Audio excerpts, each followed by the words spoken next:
Scotia Bell Incorporated started out as the C. Arthur Scott Company in 1922, and that was my late uncle. I suppose it's in our blood a little bit, and when I was very young, my Uncle Arthur, he kind of had his eye on me because I was a bit of a tinkerer. I liked to take things apart and see how they worked and not always put them back together when I was younger, but I always loved to take things apart. I started apprenticeship almost 33 years ago with him, and at that time 90% of our business was church bells. As my apprenticeship progressed, more and more jobs, we'll say, led to public buildings where there was a bell and an associated tower clock, which was a natural progression, we'll say, in my learning.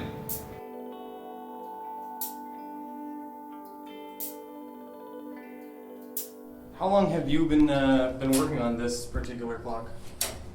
I think this is I'm into my 12th year, I believe. I've lost track of time, sorry for the pun.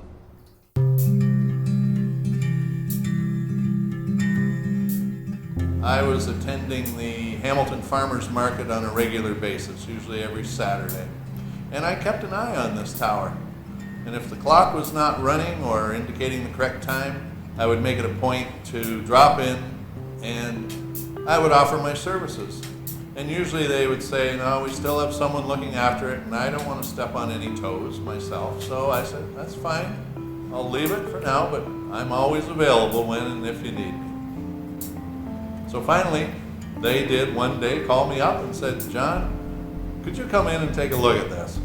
So I did, and that's how I began. I think before I even changed anything, I probably observed this installation for about 36 hours. And that's hard to do when you don't have a sleeping bag or accommodations up here. That was over a length of time, and it was, I guessed, about 36 hours, and I finally discovered why it would only go for 12 hours and then stop.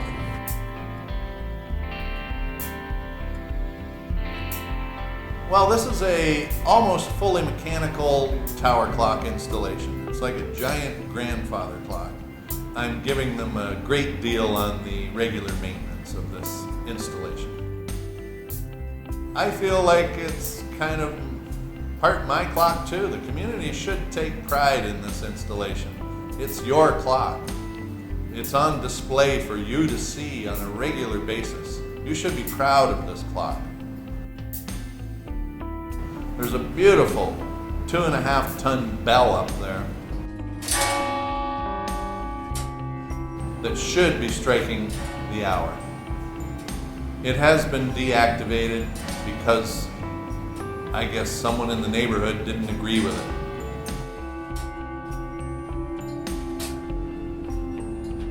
I hope I haven't wakened anyone up with that one. It's not complete. It's only a half tower clock, we'll say, without the bell striking. A bell tells a story, and the bell should be activated again. Then the whole installation would be working and telling a story and signaling to the public around the whole area. It's a public clock, it's your clock, it should be working to its capacity. If it's maintained properly the way it is, this will go for another 100, 200 years, no problem at all. And it would be something that future generations can really enjoy to observe, and if you're lucky enough, be on the inside or have a report on them as it is today and see how it works that way.